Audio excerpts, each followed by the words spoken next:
Welcome to The Check-In, the Image podcast lifting the lid on women's health, one honest conversation at a time. Image The Check-In is empowered by Boots and sponsored by Samsung and Waterstone Clinic. I'm your host, Ellie Balfe, and in each episode I sit down with some leading medical minds to explore the realities of our health across every decade. From hormones to heart health, this is your space to feel seen, heard and supported as you take control of your health span. Because when women are informed, we are unstoppable. Today I'm joined by Professor Caitriona Ryan, consultant dermatologist and co-founder of the Institute of Dermatologists, whose work spans medical dermatology, skin cancer prevention, aesthetics and increasingly the science of longevity. In this conversation we explore skin, not simply as something we see, but as something as a reflection of health. From what our skin can tell us about what is happening inside the body, to the rise of aesthetics, skin cancer awareness, and how we might think about aging well from the inside out. Caitriona, you're so welcome to The Check-In. Thank you for being here. Thanks, Ellie. Thank you so much. So you work across a really interesting sphere of cosmetic dermatology, medical dermatology, and now the science of longevity, which I'm really excited to get stuck into a little bit later on. But can we start a little bit at the beginning about skin as our largest organ? I'm wondering what health conditions and what clues our skin gives you about a woman's health. Well, obviously I'm biased, but I think skin is the most fascinating organ. And it's not just skin, actually, Ellie. It's skin, hair and nails. That's what dermatology is. So we look after all of, I suppose, our outer epithelium. And it's the biggest organ, but I would also say it's an absolute window onto your health in every Right. way. So lots of systemic diseases show through your skin, and it's often the skin that gives the first clue. Things like lupus, psoriasis, that's a systemic disease as well. It affects the joints, the heart, the liver.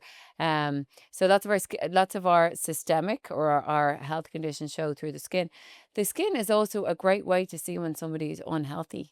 So say if someone's going into liver failure, sometimes the first thing that tips somebody off to it is their skin starts to turn yellow. Or when it comes to the hair, if our bodies, and I think most women, particularly women who've had babies, have experienced what we call the dread shed, when your hair starts to shed, fall out. And that can happen after any physical or psychological stress. So after a surgery, after an illness, even a cold or a flu, it's typically three months later, or psychological stresses as well. Or if somebody loses weight very quickly. So we can tell so much from the skin. Like often I'll have a patient come in, say a psoriasis patient who's been relatively clear for years. They arrive into my my clinic room covered in psoriasis. And I ask them, what's happened? Has something happened in your life? In their They're life. going through a divorce, or they've just lost their mom, or so it's incredible how we can see the power of your overall psychological health through the skin. We see flares of psoriasis, eczema, rosacea, acne, hair conditions. So it really is, for me, it's such a fascinating organ in everything we can tell from it. Speaking about psoriasis, so what does that actually present? What does that look like? So psoriasis, actually, I'm a psoriasis nerd, is my specialty of interest. That's what I spent all my years in the States really doing, looking at psoriasis and its impact on your health as a whole. So what you see are red, scaly plaques.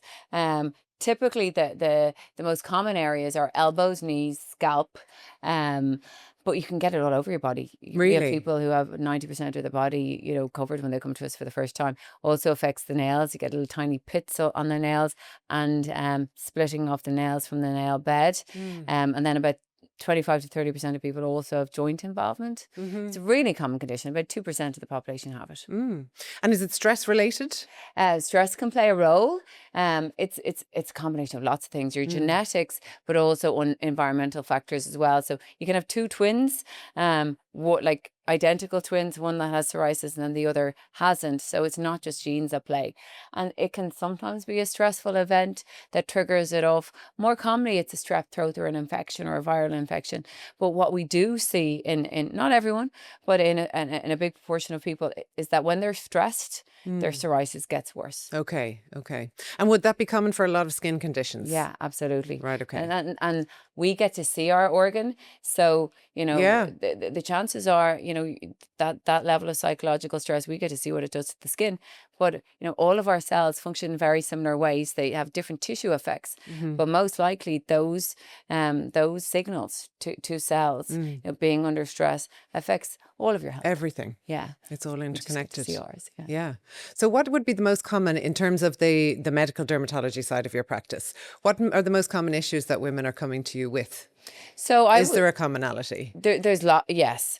So on the medical side of my practice, I see a lot of rosacea, acne, adult hormonal acne, which can still be devastating in your adult years. People can associate it with being a teenager, but about 30% of women have acne that goes, 30% of women have acne that goes into their adult years as well. And then I see a lot of women for full body skin checks that have started to show precancerous changes. They come once a year for, checking to make sure they don't have skin cancers and for changes in their moles. They were the main ones. I see a lot of psoriasis and eczema as well. Okay. And you mentioned lupus. So how does that actually present? So there's different forms of lupus. There's one that's confined to the skin, and you actually see it looking almost like psoriasis. So red, scaly, sometimes ring-like plaques over face, chest, arms, legs. Sometimes drugs can trigger that, medications. But in the systemic form of lupus, what people often see is a little butterfly rash across the cheeks and nose. And what's happening then systemically? What's happening with lupus in the entire body? Lots of things. So it affects the joints. It can affect the eyes, the secretions, the hair, the heart, the blood vessels. Lupus can attack pretty much every system, and neurological effects as well. Yeah. Does it show on the skin initially, or what would be the first? Either way, it can. Really? Yeah. Okay. Are you seeing changes in women's awareness about their skin now? Oh, yeah, absolutely. So I think there's a huge generational shift. So if you can compare when I was in my 20s to now, my patients and that's like I'm 46 this year, to the people in their 20s coming in now, they're coming in preemptively to get their skin checked. They want to make sure that all their moles are okay, that they're, doing whatever they need to do for their skin. So there's definitely a change in the way people view their health, especially and it's now I think it's a great thing. There may be a little bit of people being too health aware. Too aware. Yes, sort of anxiety, health anxiety. But I think it's a much more proactive approach. And actually, when I was in the States for years, people used to come and see their dermatologists just for a screening every year. And that was just the norm. So I'm definitely seeing that change now. In the younger generations, they're investing a lot more into their health, wellness. They really trying to are. live their healthiest lives. Very different to when we were in our 20s. Yes, very, very different. Very different. Jumping into some beds and whatever we were doing. So, it's definitely a welcome thing. Yeah. Because I think actually, speaking of the US, it was always common knowledge that people had a dermatologist. It was always like that phrase, "Oh, I'm going to see my dermatologist." And I remember thinking years ago, "What do you mean you have a dermatologist?" People have there. They have a dermatologist and a gynecologist. Yeah, right. Exactly. Yeah. And they go and see. They're the two doctors they see every year. Yeah. So we've joined in, I think, which is wonderful to see. In terms of skin health, what do you believe skin really needs to be truly healthy? So this isn't necessarily on the aesthetic side of things, but just skin health. If people don't have a condition, just general skin health. So I think that what I call my two non-negotiables, and we're talking about, I suppose, women, who are trying to be proactive about their skin health and maybe not even aging, Ellie, but if you're thinking even about having the healthiest skin you can have, in terms of skin cancer, your skin youthfulness, they are a sunblock every morning preferably a tinted zinc sunblock. I feel quite strongly about that. The mineral bit, because it's the best Why? protection against UV of all spectrums and the kindest to your skin. You know, it doesn't have to make a chemical reaction with your skin in order to work, particularly for my rosacea patients. And then tinted, because the vast majority of us are indoors rather than outdoors. And high intensity visible lights, like, you know, are looking at us right now, or our computer screens. Yeah. I'm in front of a computer all day long and phones. The high intensity visible light can cause free radical damage and pigmentation as well. So that's the morning product. Is this the blue light that we hear about? Okay. Yeah, we call it blue light, but it's visible light. It's bright lights. It's indoor lights. And then nighttime, it's a retinoid. And I know we all associate retinoids with aging and trying to induce collagen and decrease fine lines and wrinkles. But actually there is evidence also in my patients who are getting lots of skin cancer changes and precancerous changes. Retinoids have, you know, an effect on DNA mutations as well, and the way that the skin produces cancers. So if you can use a topical retinoid at night time too, you're helping with the skin cancer changes. You're helping with acne type changes. So normalizing the way our sebaceous glands work as well, which helps pore size, and your skin pigmentation as well. So it normalizes skin pigmentation too. So for people who are prone to things like melasma. So they would be my two products, and obviously clean your face as well. Yes. So if you can cleanse in the morning and evening, and then use sunblock in the morning and a retinoid at nighttime, you're doing better than most people who are doing, you know, fancy 10-step regimens morning and evening, and actually using a whole load of nonsense on their skin. Yeah, this is the thing, because it has become so noisy. There are so many It's even products. noisy for us, and we're dermatologists who know everything there is to deal with. So like skin. if we were to totally quiet the noise, so what we need is sunscreen, a good retinoid, and a good cleanser. Would that be? What about vitamin C's and moisturizers? Vitamin and all C's of these are other like sort of categories? icing on the cake, and they do some, but they do nothing like your sunblock and your retinoid are going to do. So if you're on a budget, yes, or you're trying to just be really minimalistic, you don't have time, you don't want to get wrapped up in the nonsense, that's what you do. Okay. And skin barrier. Sorry, I should actually throw in the barrier, especially because, you know, lots of people who are perimenopausal and menopausal listening to this. So your skin barrier is king. And again, this is something that's very simple. It's using simple ingredients. You can get them in the pharmacy. So having a moisturizer that has things like hyaluronic acid and ceramide, so lipids or glycerin, and they are often very cheap and cheerful, and they're doing better than any of the, I don't want to name brands in case I get in trouble, but lots of people are going into Brown Thomas and you're throwing money down the sink. They're paying for the packaging. Yeah. What about peptides? What are peptides doing? You see that a lot. So peptides are all over the place. Like there's even people getting, you know, peptides infusions and doing self-injections with really like very little data that have ever Really? Oh, it's terrifying. Yeah. So peptides, yes, they play a role and they help. Peptides are just chains of amino acids, and they can help with collagen production, but they're nowhere near what a retinoid's going to do. Okay. Yeah. So great. Like I have a retinol. It's a clinical skin retinol and peptides. They're both there together. Yeah. But like the peptides is just doing some work in the background as well. Okay, but it's also just a buzzword right now. Would that be fair to say? Very buzzy. Yeah, okay. So gold standard is a really good retinol. And it doesn't need to be one. I think people, especially Irish skin is really sensitive. Lots of us have rosacea. You don't need to be using prescription strength. Actually, I prefer most of my patients not to use prescription strength. Oh yeah, there's so many people walking around, you know, with makeup stuck to their scales, and they think they're doing a great job because they're using a prescription. Yeah. But actually, what they're seeing, I think a lot of people think retinoids work by like a chemical peel, by peeling off your skin. No, it's an irritancy issue. That's irritancy. That's a side effect. So I much prefer someone to use something every night that has skin barrier ingredients formulated into it, and doing it consistently, than, you know, using something twice a week that's just making their skin, you know, scale and break down their barrier. Yeah, traumatize everything. Yeah, it's, you know, it's not there about does trauma seem here. to be a sort of belief that things have to be very harsh to work. Yeah. But it has to be gentle, right? No, I want everyone walking around with dewy, glowy skin. Yeah, healthy. Yeah. Not scaly, red faces. Not traumatized. Yeah. No. Now, when it comes to a good procedure, Yes, that's a different bring thing. on the downtime. Yeah, but But not the with skincare. skincare should not do that. Skincare should be making your skin happy, not sad. Yeah. Exactly. Tretinoin, is that a retinol? That's the prescription. Yeah. Okay. Yeah. So is that And I can't tolerate it, and the vast majority of my patients don't. can't No. tolerate it? In the States, it was very different. People, with different ethnicities have very different skin. And men can tolerate it very well. But the vast majority of my patients, especially perimenopausal or anyone who's rosacea prone skin, I want them using it over the counter, like clinical grade, but not the harsh prescription. Okay. And so let's talk about perimenopausal and menopausal skin. What's happening there? Is it true that it's thinning and becoming a little bit more delicate, or is that a myth? No, it's not a myth. So lots of things happen in perimenopause, and it's all about your estrogen, really. And the tip effect of the estrogen type hormones versus if you like the androgens, which are testosterone like.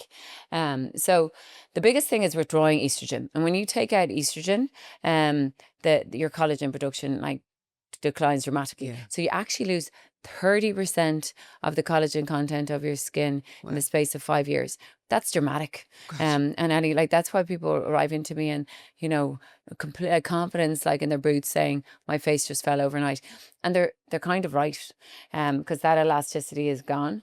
So that's one thing. So the tightness, elasticity, and so you see the sagging, you see fine lines and wrinkles. That's all of the what's happened with the collagen because of estrogen. And if you have to if you have to come off HRT dramatically for things like breast cancer, that can really hit hard.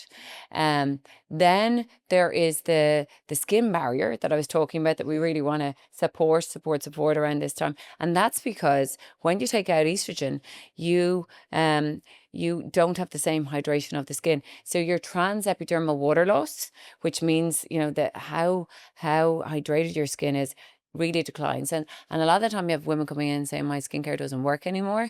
It's not that their skincare isn't working, the skincare is doing exactly the same. They need more lipid support, they need more hydration. They need to go heavier on the moisturizing and things that will bring water and lipid content. The lipid barrier also declines.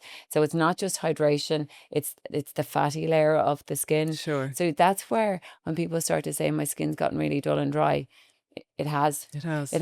And that's something that you can completely sort out if you put back in the moisture on the lipids. And that's the hyaluronic acid, the ceramides, the glycerin, and they aren't expensive products, but things do change. Yeah. It's all of those things. The other thing that you see is the vasomotor changes, so the blood vessel. So people will often see that they're more prone to flushing, they're becoming more vascular. That's a time we have lots of patients coming into our clinic down to the cosmetic suite to get IPL and things like that done as well. So lots going on, and lots going on with the hair as well. So then progesterone. The shift, or sorry, the estrogen versus androgen shift.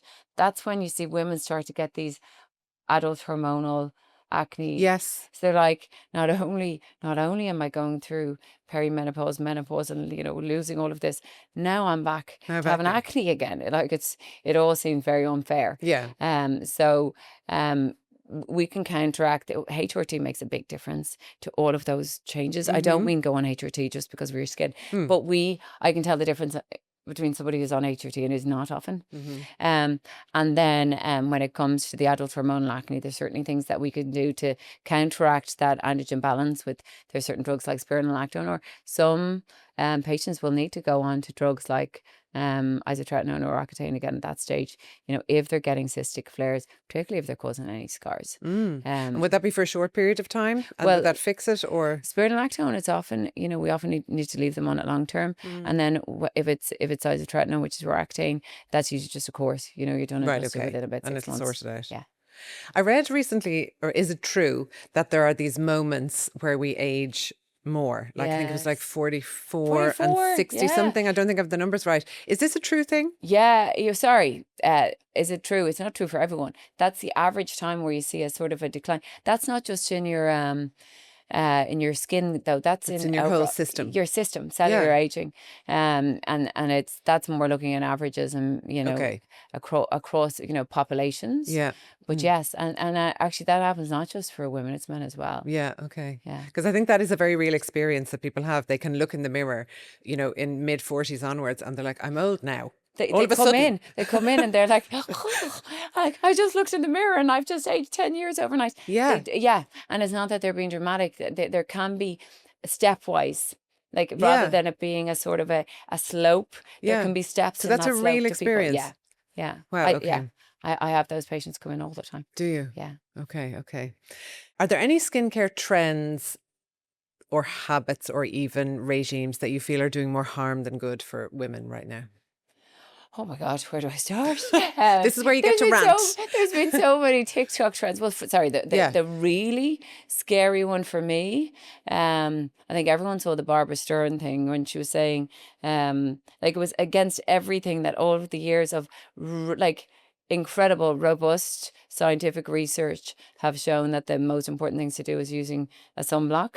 And as I rave on Yeah. about the retinoids, and like this woman who I think a lot of people thought was a dermatologist or like an ex-orthopedic surgeon. So obviously that didn't Yes. work out. And then she went into, skincare and is telling the world that, go out without sunblock on. Retinoids are bad for your skin, where we have since the 1970s amazing research into retinoids, and then buy my overpriced, heavily marketed cream instead. Like, and sorry, it works. There are people doing what she says. So that's terrifying. The whole anti-sunblock viral trend, that sunblock will cause cancer. Like just absolutely pick from the sky stuff. Pure misinformation. Well, not just that, it's so dangerous. Like, Ellie, I see the people getting melanomas. I see, like, it's one of the most common causes of cancer death in young people. So people propagating this sort of misinformation, it's not just putting out, misinformed trends. It actually will kill people. Yes. So it's dangerous. So dangerous and yet so powerful as well. And I just wish more people who, and I think a lot of, say, consultants, dermatologists, in the US, they're much more proactive, but we have nobody counteracting the misinformation. And myself and Nikki feel very strongly about it, having an educational platform. You do. We try. Your content is brilliant. You do. Yeah. We try, but it just takes one influencer getting on and then just causing these crazy, crazy trends. One of the it's not very damaging, but like that whole morning shed thing that was going on for a while as well. People What was that? They were taping their mouths shut and using jaw straps. Oh, yes. And then bonnets on their heads. And then all of these, what are they called? Masks, what are they? The LED masks and all No, those? well, the LED mask is a little They're bit of okay. it. There is actually some science behind them, but they were using the masks that people use overnight, and then like looking like complete Oh, the sheet masks. All sheet of those. masks. Yes. And then like going to sleep like that, taking about an hour to do it. God knows who these girls are going out with. Like the alien, it can't be good for a sex life anyway. No. Yeah, whatever about your skin. And then arriving out, like when I first heard of it, I thought it was going to be some sort of fancy chemical peel, the morning shed, but it was shedding off all the layers.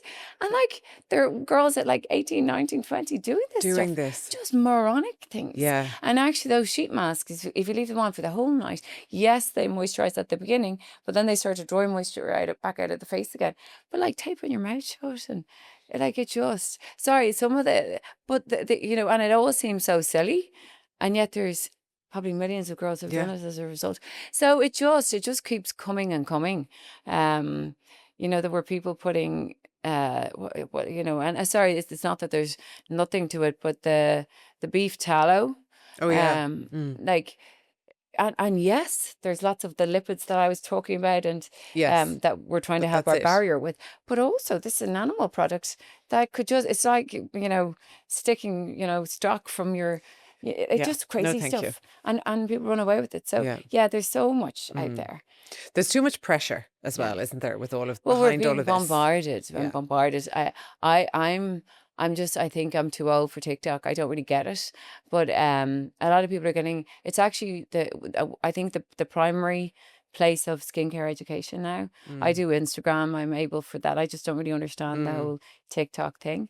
But it is probably the source of the most education now. So again, we need people to get on there and be skin health advocates in a really sensible, scientific way to counteract all of the noise. To help people be discerning, because it's like the Wild West, isn't it? And the marketing is so heavy as well. Well, So what's terrifying now, Ellie, and I've been talking about it a little bit lately. There was a Guardian article the day before yesterday, I think, and 2-year-olds doing their skincare regimens I on saw TikTok. that. Like, oh my God, how heartbreaking is that? No. That as early as that, and obviously there's parents involved in that, which is again upsetting or a little bit disturbing. But that now skincare lines and the Italian government have actually gone after a few skincare lines. They are being so clever, and so it's such an insidious way of marketing that they are using child influencers that will, children and the herd effect, having children speaking to children, looking like they look at someone who looks like themselves but better because they're filtered and everything else, and talks like them. There's no more powerful marketing than that. And the skincare brands have become that sort of, I actually think it's a really insidious, terrifying but very powerful form of marketing. Yeah. And our kids have no chance. Absolutely. When people are talking to them about being beautiful at that age, and I'll tell you, I've never seen a skincare product on any of those videos. No. No. So And just attitudinally, what that's doing to at people, such a that's formative just age, dangerous. I don't think I had a skincare product until I was 18, and God knows what I was using. It's probably Panoxyl or something. I don't know. But it's terrifying. And that this focus on looking perfect and the fullest filters being exposed at this age, bombarded at the age of 11, 12, 13. It's really, really terrifying, I think. Do you get younger women coming into in the aesthetic side of the business now, in the cosmetic suite? Do you have a lot more young people coming in looking for this type of... I don't think they can afford it, Sally. Do you turn them away? Well, no. No, they don't. More, is it a mindset thing? Are people coming to you with, I think like, people I know want not to to look... come to us at that age, and actually the type of clinic that's going after that age group is very different. That's marketing towards them. Yeah. But yes, I think the ages of I've seen some statistics recently. The ages of people going for Botox now, well before that they have any dynamic changes in their face again. It's just this social media brainwashing Yes, of that's the it. masses. Yeah. And again, this focus on perfection, which I think is really, really detrimental to us in general, to a society in general. Yes, I am all about, of course, cosmetic dermatology is a big part of what we do. But that's more of a trying to look your best self, and an empowerment piece. I just think that what social media is doing now, is especially to those younger generations in their teens and early 20s, is very, very destructive. I totally agree. This episode of Image the Check-In is empowered by Boots. Boots pharmacists are with you for life. They are often the very first stop when it comes to advice, care and guidance. For all facets of women's health at every age and every stage, Boots is here to help you feel informed, supported and empowered every step of the way. We are proud to partner with them to bring you the knowledge you need to future-proof your health. Do you think social media has a lot to answer for with this? Yeah, It really does. I would love my kids, the youngest two are 6 and 5, and I'm really hoping that what Australia has done, will go, Yeah, will it's go fantastic. global. It really is. I just let them be kids until they're 16 at least. Yeah, absolutely. What does responsible aesthetic work look like to you? Doesn't look like aesthetic work. Yes. So you shouldn't know. Like the good work, it doesn't look like work. So I think somebody needs to look like themselves. I see so many women, not just in Ireland. I go on holidays, beautiful women, and they all, with that warped look, that actually they've lost their beauty. They look older. Um, our beauty is still having expressions. Like, part of what makes you an attractive woman, Ellie, is you engaging with me now, making your facial expressions, all of that. And I think a lot of there is a shift, but that whole robotic era when everybody's going around with their faces not That's gone, moving. right? Yeah, I think it's changing. Yeah. It never happened in our clinic. Mm. Where I hope that, if you really understand true beauty, it's not trying to make someone look 20. Everybody knows exactly what age you are. Yes. You're trying to have someone look the best they can Yeah. for themselves, in the way that someone's haircut, their what they wear. So someone should look congruent with themselves. You're just and that's what people come in. Every single patient pretty much comes into me and says, "I don't want to look different." Like, that's how Yeah. they preface our first Yeah. our and that's something it's very easy to put them at ease with. Mm-hmm. But you should look yourself. And I think treatments is such a trendy It word, is. but it is a good word, because you're looking like yourself in the same way, I suppose. Like, you and I don't have this color hair. We're grey, you know. Totally. Yeah. Completely. So the world has been doing that for a long time, but and it's very acceptable. And I think these small treatments, again, it's just it's like when you get a great blow dry, you walk taller. And I do really think that a lot of what we do in Institute of Dermatologists is giving women back their confidence at the time that they need it. I see it very much as just helping how women show up in the world. Yeah. Like, just helps them. It can be confidence giving. It's a support of sorts, isn't it? Yeah, and I think, and I say this to my patients, it's not even about how other people perceive you, or how your partner perceives you, your husband or your work colleagues. It's how you look at yourself in the Yeah. mirror, and that relationship with yourself. Very It much. actually really does make a difference. I often will have, I think the best example of it is when often people come to me for the first time when they finished having their kids, and they arrive in and they're like, "Caitriona, I don't recognize myself anymore. I've lost my confidence. I feel like I look tired and angry and grumpy all the time." And it's just, subtle Botox. They arrive in 2 weeks later and they're like, "I've got my mojo back." They're looking at themselves and they're not seeing this tired woman anymore. Yeah. And they feel happier, and they don't feel tired, even though they've had just as much sleep as they had 2 weeks ago. It's getting their energy, their life back. Yeah. Yeah. Absolutely. So when a patient comes to you at first, you might be seeing multiple areas or issues that might need to be treated, right? So what would be a typical plan? I suppose obviously each patient is unique, but I mean, there might be rosacea, there might be some of the actual skin conditions. I presume you would treat those first, or can it work in tandem? It works in tandem usually. And actually, that's often a way a relationship begins with me anyway, Ellie. Someone has come to me because of their adult hormonal acne, or because of their rosacea. And we work on that. And a big part of that is skincare, actually, anyway. So we're already working on the anti-aging aspect by accident with that. Yeah. But then they're clear, and they're saying, like, what can I do next? Like, this has been bothering me. And then we'll do a cosmetic consultation. I Yeah. never will do that first. But when somebody comes to me de novo, and they don't anymore, because I've closed my own practice, not the institute is always seeing new patients, but I've closed my doors.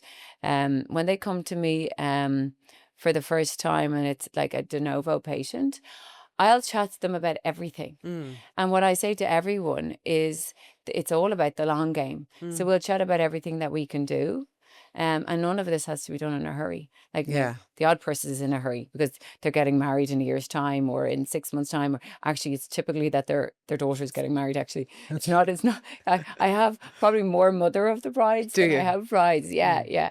But it always starts with skincare. And you'd be shocked, or I'm always shocked, by the amount of people who've come to me from somebody else who, they've been getting Botox for years, or even they may have been getting IPL for years. Oh yeah. And they tell me, I get a course of IPL every year. And I'm like, why do you need a course every year?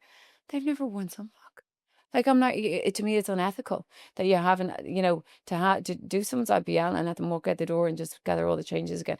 Anyway, the first thing is always skincare. And I know that sounds like a very simple thing, but the difference in someone's skin after 6 months of doing just very basic but scientifically led skincare is incredible by Because it's themselves. And they're often shocked. foundational. It's the foundations. Yeah, when you have somebody who's, pigmentation's gone away, the pore size is better, fine lines and wrinkles have, consistently, patients are shocked by what just that has done. So I go through first their skin, then we go through their skin, their texture, their overall skin health. Then we talk about their tone, which to me is the reds and the browns, and that's often tackled by IPL or vascular laser. Sometimes we talk about CO2 laser in somebody who's got very bad texture tone. And then we talk about the muscle activity of their face, and that's not just in here. That's typically the face as a whole. A lot of people think Botox is for your upper face, and actually it works really well in the lower face as well, especially as we age. And then it comes to the structural changes, and that might be it's two different types of filler. And then the odd person, and I will be I'm very honest always, and nobody has ever been upset with me for if you explain things the right way. Sometimes it's time for surgery for people, especially when it's to do with the hooded eyes and Right, okay. And I never, for people who come to my clinic, women or men, it's harder in cash that they're going to spend. We're so results oriented. I don't want people spending thousands on skin tightening devices and lasers and everything else, where actually they could have saved an awful lot of money and time and everything else if they just gotten their blepharoplasty. By doing the surgery. Or if like their neck is beyond all therapy and it's time for, to send them to a surgical colleague. So I think that's really important. They've got a really honest person there who will say no as quickly as they'll say yes. Yes, for sure. And I do say no. And I've never had anyone upset me for saying no either, It feels like a lot of people in the industry have been saying yes, like you say, to these courses of IPL, but it's not improving things over time because they're not being guided. Recommending the courses, but not recommending the sunscreen. skincare. I think the thing that they've said yes to that really horrifies me, and we're seeing sort of the evidence of it now is, patients showing up for filler every 6 to 12 months and just injecting them and injecting them and injecting them. And the patient doesn't see it. There's a process called adaptation that they keep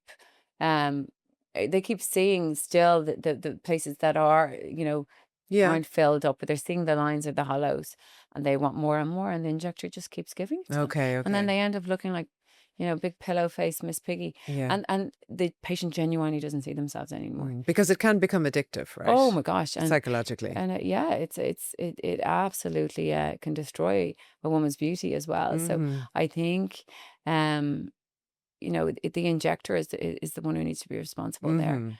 Yes. And really see the person, see the woman. Yeah, or see their real beauty. Yes. And optimize their beauty. Like it's when people start chasing lines and hollows that it all goes wrong. To look at somebody's face as a whole, it's all about shapes and ratios. Yes. It's all about the algorithm the brain sees when they take in somebody. Like you can see someone, Ellie, like say you turn up at an event, or a meeting, and you see someone for the first time across the room.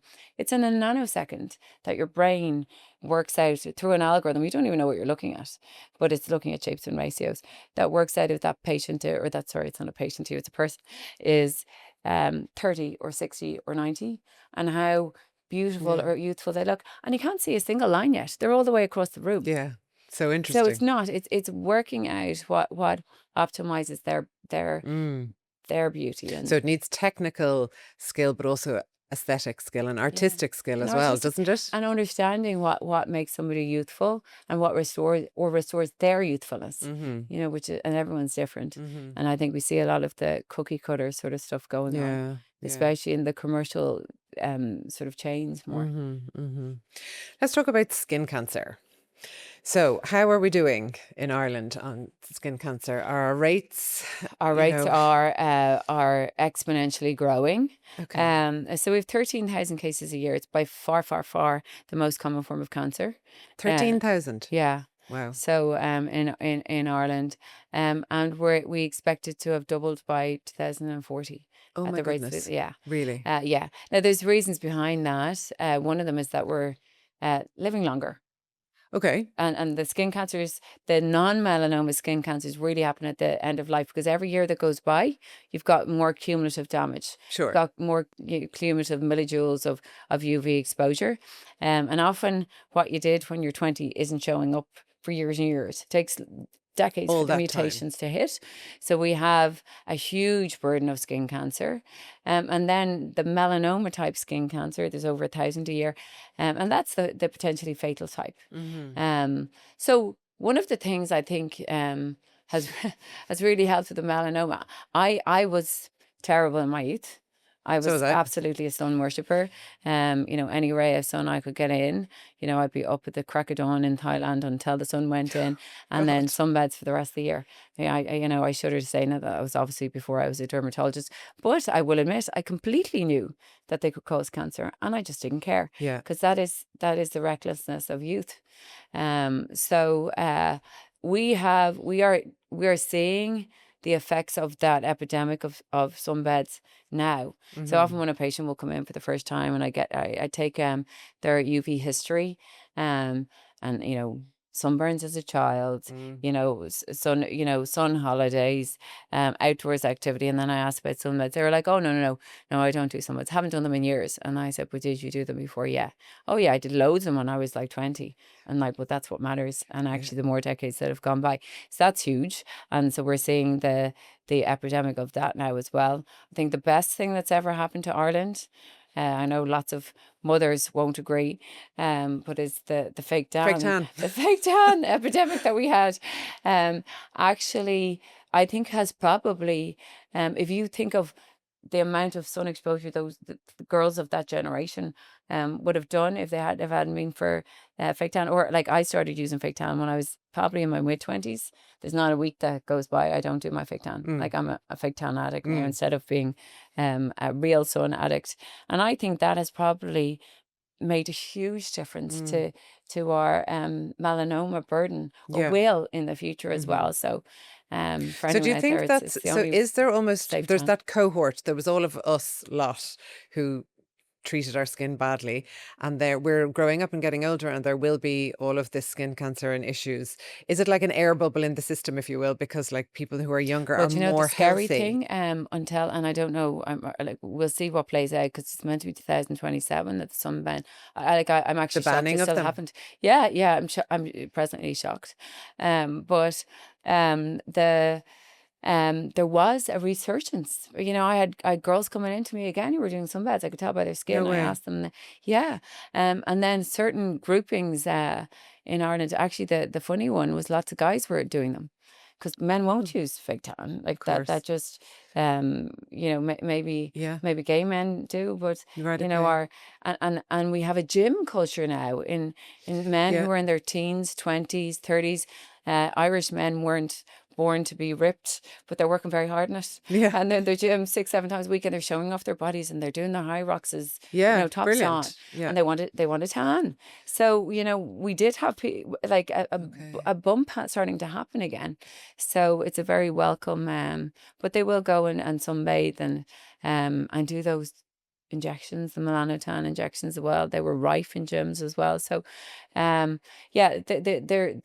skin cancer is going is going It's up. consistent. And we see the melanoma rates climbing, and the non-melanoma rates climbing even more.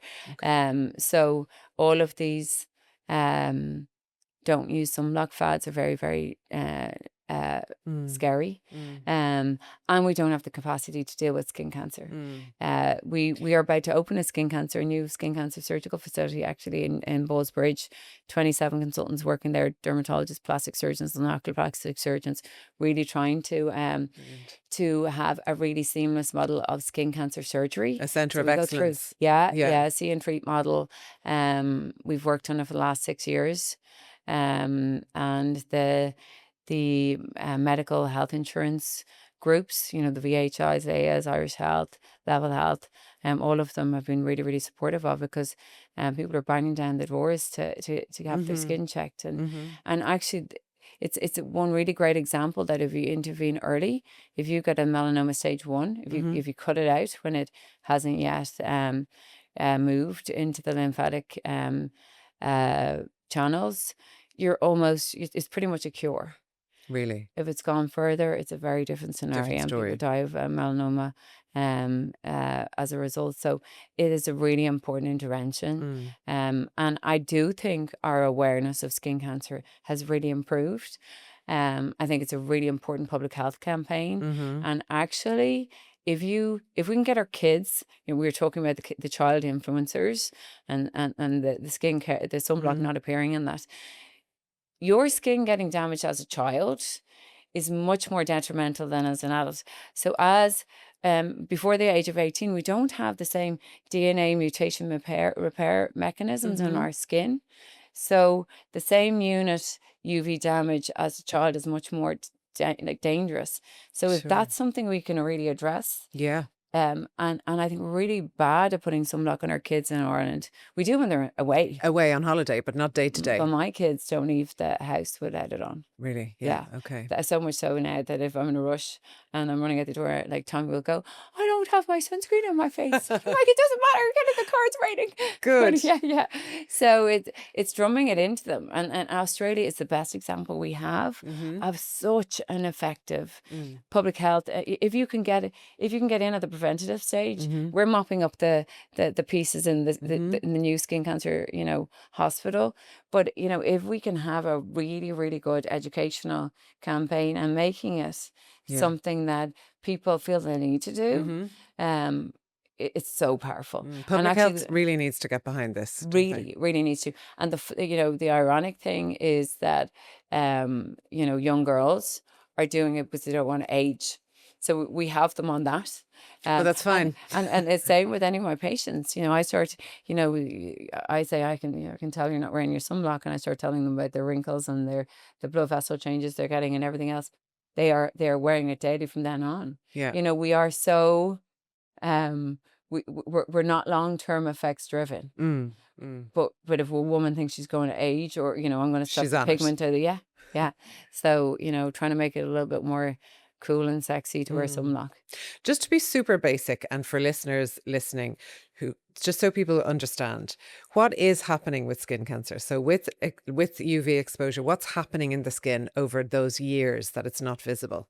So what it does is the UV causes DNA mutation. So it injures in two different ways, actually. It injures directly DNA, and it also causes free radical damage that indirectly does it and causes these, lots of different mutations at the same time.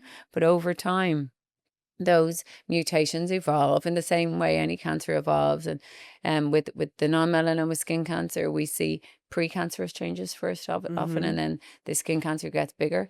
In a mole, so there's two ways. Melanomas can happen in a mole, where the mole becomes abnormal, or it can arise de novo, be a melanoma from the first instance in normal healthy skin. And and that is a cancer of our pigment cells, the pigment producing cells. So there are two different categories, but it is it happens gradually, with a sort of a knock-on effects within the cells. So what are we seeing on skin? So just for people to watch out. So the biggest one, the one that I always want people to try and pick up, is a melanoma. And what you're looking for is changes in size, shape, color, within your mole. So Yeah. or if it gets size, if it gets bigger, or if it changes in any way, really. And sometimes it's that someone comes into me, and I call it the ugly duckling. A mole has started to stand out to them for a reason. They know in their head it doesn't fit with the rest of their moles. That is the ugly duckling. Just get your ugly duckling checked. Also, people don't generally make new moles beyond their 20s. Oh, right. So if you have a new mole, just go and get it checked. So that's the melanoma type. So the ones that look like moles, they're brown or they're black. Sometimes they can be pink though. The other type of skin cancer, and the much more common type of skin cancer, look like pieces of skin. Yes. So the BCC, or basal cell carcinoma, often looks like a shiny piece of a little shiny bump on your skin. sometimes with little blood vessels within it. But patients are often shocked. They're like, "How is that a skin cancer?" Skin cancer, they think of melanomas or moles. And darkness. You think of something Yeah, black or dark. and this is usually pale or pink or pearly coloured. Yeah. And sometimes they can ulcerate or develop a little pit in them. The other type, the SCC or squamous cell carcinoma, often looks like a little crusty growth or a wart that sticks out. Sometimes they can start to bleed. Sometimes they're again like a little ulcer or eroded. So if you have a cut that isn't healing, what you think is a cut that isn't healing, again, just get it checked out. And I will say, it doesn't mean that you have to go to a dermatologist per se. Our GPs in Ireland are excellent. They're excellent at everything. I don't know how they do their jobs, but they're very good compared to other primary care physicians in other countries. They're very good at dermatology. Probably because dermatologists are so hard to get into that they've had to get really good at it. And it is 15% of their consultations are skin, and they will send you on to a dermatologist then if they're worried about it. Yeah. So they are excellent. A lot of them do dermatology diplomas. I'm involved in teaching one of them, the UCD one, but there's multiple of them, and GPs often will do them as well. So, and we have really good GPs as well. That's good to know. So just if you're not sure, just go and get a check with your GP, and your GP will send you on. With the see and treat model, people will be able to directly refer into that won't open until July. Can people go themselves, or do they have to be referred? They can go and they're seen out of the lesion. So the way we've set it up is they go and see a dermatologist. And we've got a sort of a catcher and a thrower. If it's fine, they don't need to do anything. But if it's a suspicious lesion, it's taken off same day. Wow. Yeah, so they go straight into the theatre and it's taken off. Oh, that's amazing. And they go home without no lesion. So it's not this whole toing and froing of then having to go into a private hospital to get a biopsy and then have to wait for the result and then sent off to a plastic surgeon then to get it cut out. Yeah. God, that's wonderful. Yeah, we eliminate months and lots of expense that way too. So it is great. Yeah, we're really excited. And what happens, Caitriona, if people have one? If you get one melanoma or BCC or any of these things, you're areas more of likely to get concern, another one. Do we get loads more, or is it just okay? It's not like the sun just fell on one spot in your exactly. skin. Yeah. And all your skin is changing in the same way. So if we have, say, a melanoma in situ or a pre-melanoma, I'm still seeing a patient every year, not because I think that one's going to come back because it's cured, but by definition, if it was just in situ, it's that I'm looking for the next one. Yeah. And it's highly likely there will be one. No, it's not highly likely, but there's a much bigger chance than the next person. Yeah. Yeah. And especially the younger someone has gotten their skin cancer, the more likely it is they're going to have another one. Yeah. What SPF should people be wearing every day? 50? You know what? 30 is probably enough. Is it? Yeah. So I think people have a misconception about numbers. They think like that factor 20 is double factor 10, and no, it doesn't work like that really. Explain. So what happens, what the number means. So Ellie, if your skin, say you went to Spain, your skin would usually, with no sunscreen on, would usually burn in 5 minutes. If you're using factor 10, it won't burn for 50 minutes. If you're using factor 30, it won't burn for 150 minutes. Okay. Now you have to reapply your sunblock no matter what factor it is, because it's only functional for 2 hours. It's only optimally functional for 2 hours. So you're going to be reapplying your sunblock after 2 hours anyway. Yeah. So if you're using factor 50, it's going to be 250 minutes. Okay. But you're sorted after the 120 minutes anyway, because you're putting on the sunblock again. Yeah. Do you know what I mean? So it's a factor of time with that. Now I prefer and this is for an aesthetic reason as well. For face, neck, I want my patients wearing a tinted zinc. My favorite is the Alta line. You probably hear me going about that all the time. I've been people love that line. There's nothing like it. Yeah. There's nothing like it in Europe. So it's a pain for us to have to ship it in because of all the, I won't even go into the custom stuff and everything else. But until I find something better, that's what we're using. And is that a 50? Well, it depends on the version. The UV clear is 46. The elements is 50. And different people like different things. The UV clear is brilliant for people who have rosacea, but I want them to use the tinted clear. Yes. Clear just means clear of acne and rosacea. So, but it's the only thing I can get men consistently to use, and they Okay. love it. Okay. Yeah. So those are all higher than 30. So basically Yeah. 30 is not enough for our face day to 30 day, is which is usually. is it? It's just what's on it, yeah. And for your body, 30 is enough if you're reapplying and if you're using it in the right thickness, which most people aren't. And No. that's why I feel dermatologists feel a lot more comfortable when people are using 50, because the 50 in the thinness that they use it is acting more like a 30. You Yeah, know what I mean? okay. Yeah. Yeah. Yeah. Okay. Yeah, it's the two fingers, isn't it? Is that right? That you're No. supposed to spread along. So sorry, Is yeah, that 2 finger. right? So yes, for the face and neck. Yeah. So from the top to the bottom of your own finger, because Yes. our hands are often proportional to our face. And if it's child, it's their 2 fingers, Mm. not your 2 fingers. I'd say everyone's using too little. Yeah, they are definitely, because they Okay. want to get their makeup on top as well. Yeah. Yeah. So what are you supposed to do if you're wearing makeup then? Are you supposed to reapply? Can you use those sprays throughout the day? Do you think? Do you rate those? So sprays aren't they're better than nothing, but they're not as consistent. Sprays, first of all, half it goes on is evaporated, doesn't even land on your face, Yeah. and it's trying to make sure it's the right consistency over the face. So I will say you always need to put your sunblock on before your makeup. Even if your makeup has stuff and it's not enough. If you're out in the sun, I prefer that someone uses like the tinted sunblocks that we have are amazing. They function as makeups. Mm-hmm. The makeup I love for people to apply if they need to be wearing a makeup is sculpted by Amy. Yeah. She has mineral sunblock, and it's the formulations are fantastic. Mm. So that's my go-to makeup. So this might be a really stupid question, but in terms of the Second skin. numbers, if you're wearing a 30 in your sunblock and then you They don't have add. No. Okay. Yeah. Oh my God. Yes. I knew what you were going to ask. Yeah, do they add up? Am I together? wearing 60? No. Okay, that's quite annoying. No. Okay. Caitriona, let's move into longevity. So you are now stepping into longevity in a really big way with your exciting new supplement that's launching really soon, ID Formulas. What led you there first, before you tell me what it is? But has longevity, I mean, it's such a buzzword. Yeah. What brought you there? It's such a buzzword, and there's so much pseudoscience and it's cowboy country, and I think that's probably one of the reasons I wanted to tackle it as well. Yes, I've always been obsessed, not with living forever at all, and I don't even love the word longevity. I like health span, because I don't necessarily want to live longer. I just want to live better. If I prefer to live to 70 and die than to live to 90 and have really severe dementia for the last 20 years of my life.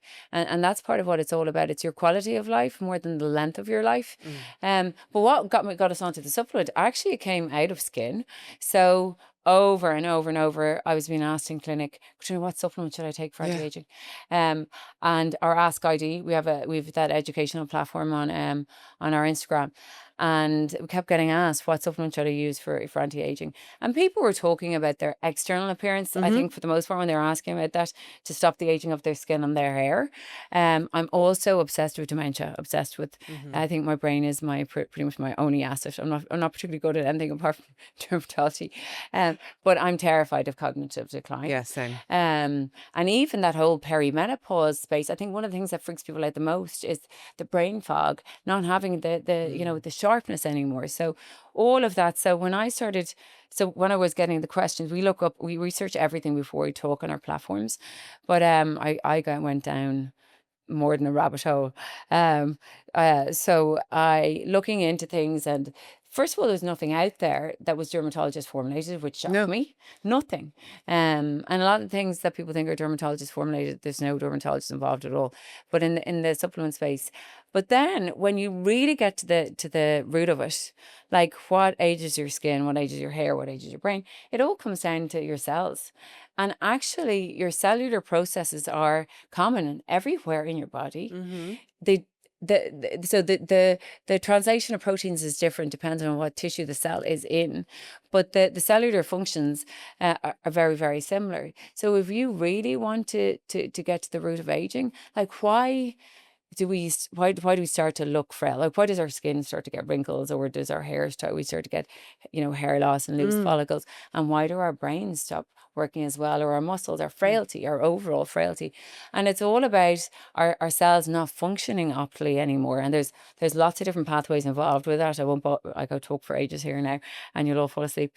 But like our sirtuin activity, our telomerase activity, how efficiently our DNA is being transcribed into protein, Mitochondrial function is really important as well. There's actually, when you look at it scientifically, there's 12 pathways of aging.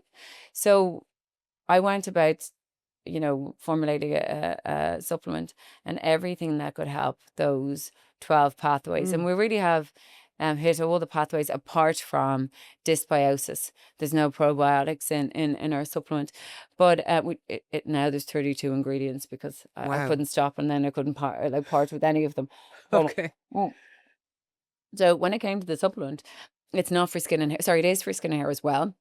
But that's very much a downstream effect of the effect it has on the cellular Yeah. aging in general. So I am very much data driven, as you know, and I used to run big clinical trials in the US, mainly in psoriasis and eczema. But all of my research in the lab was systemic inflammation and systems biology. So when it came to the supplement, we have heavily invested in our clinical trials. So our big clinical trial has finished now, and we're just getting the very initial data back. So what we did in the clinical trial was we looked at patients on supplement versus placebo. So placebo-controlled, double-blinded. Patients were blinded, but so were the investigators.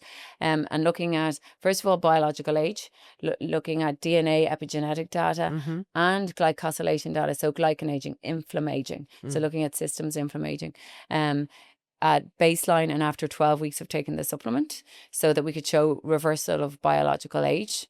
We actually have some pilot data back, not the actual randomized control data, but on a subset of our circle, and that already shows 5.2 years reversal of biological age over the 12 Did weeks. it give you the data you expected? We're actually surpassed. Like, people are, the people at the Clock Foundation, everyone are absolutely like super. I won't get totally excited until I have the real data. Sure, yeah. So we have 120 samples run so that's all about to be processed right now.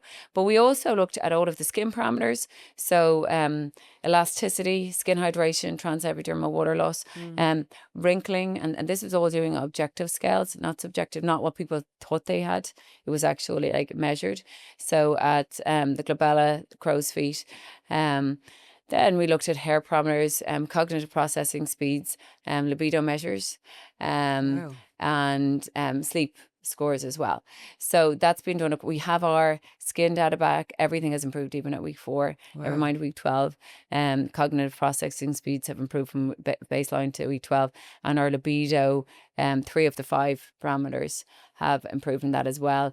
And the scientific data is what I'm really excited about, though, the actual in blood, DNA arrays and the glycosylation data. So then we also did another.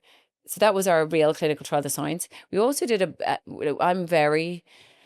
think we are, and especially in this day and age, I think it's really important for the consumer to see that something works for themselves. Yeah, for sure. Now that we've such access to biometric data and feedback. So what we have as part of the supplement is a consumer dashboard that people can plug in, what we did in our user study. So we did a brand, looking at the brand journey in a group of 80 people between UK and Ireland. So cardiologists, dietitians, longevity experts, and then people that we knew. So some influencers in the health and beauty space as well.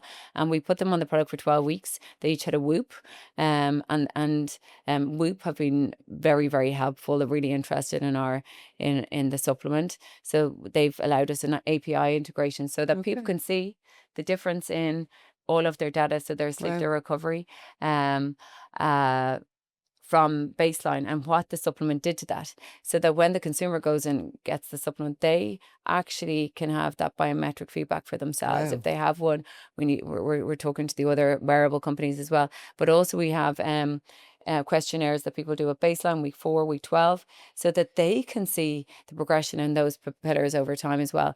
And that was really important to us too. We saw in a small we did a small subset. We did VO2 max. VO2 max, I don't know if you know what that is, but it's the way your body uses your oxygen, and that actually is the biggest predictor of longevity when you look against everything else. It's even more predictive marker in smoking status when Really? it comes to your overall mortality.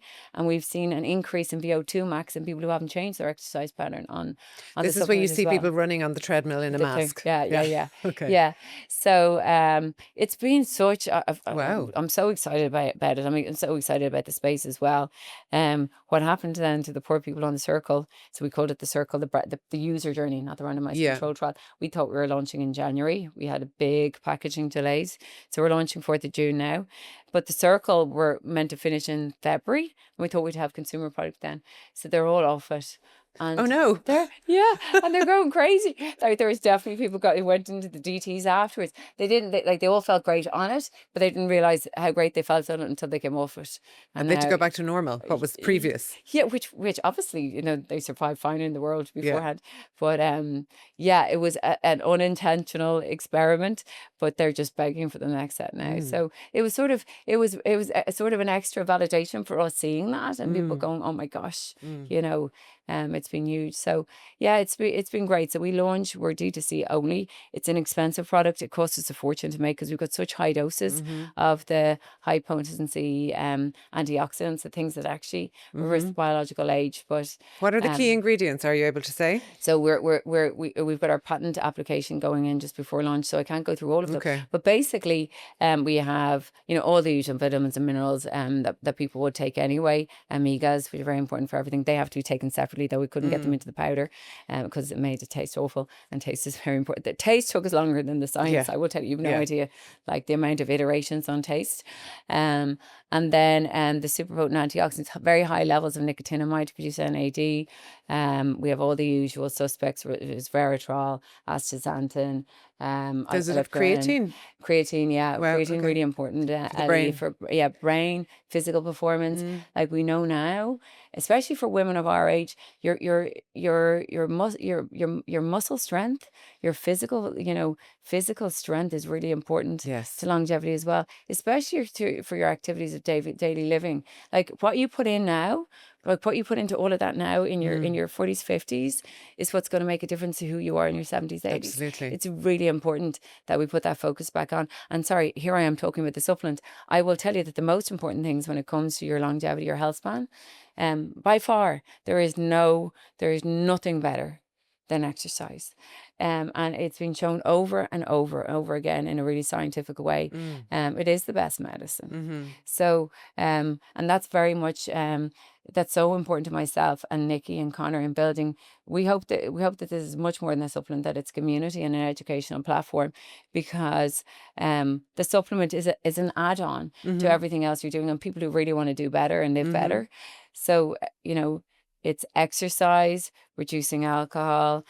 Sleep is so important, so important to every tissue in our body. Skin, we see it in our skin. Beauty sleep is a real thing. But for all of the restorative and regenerative processes and for our brain, reducing stress, easier said than done. And then social interactions. Yes. Really, really important as well. Actually, there's a very good study recently. It was Paddy Barrett who sent it on to me, showing that negative social interactions. So if you have haters or toxic people in your life, that actually affects your DNA, your epigenetic data, and your biological aging. Wow. So, and it seemed obvious that you're not going to be as happy and live as good a quality of life if you allow yourself to be surrounded by people who have a negative impact on your psychological state. But it goes further than just your happiness. It actually has a biological effect. Wow, isn't that fascinating? It really is. It really, really is. So it like making these life choices in all the parameters of our life, and I think we get so much more wise to this as we started like hitting these milestones in our lives, like living better in every way. I think this is a great ending. What does aging well mean to you, Caitriona? I think I think you're being happy in yourself. Your health is your wealth. And I do think, I suppose, on that note, surrounding yourself by brilliant family, friends, supporters, everything. I think that's ultimately what makes us happy. Yeah, totally agree. Caitriona, thank you so much for your time today. Thank you. Thanks for checking in with us. We hope today's episode gave you insight and clarity. If you enjoyed it, please like, subscribe, or share it with a woman you feel needs to hear it. Image the Check-In is empowered by Boots and sponsored by Samsung and Waterstone Clinic. Thank you to our partners for making these conversations possible, and thank you for listening. For more expert advice and real women's health stories, visit the Image Women's Health Clinic on image.ie and follow us on Instagram. And until next time, take care.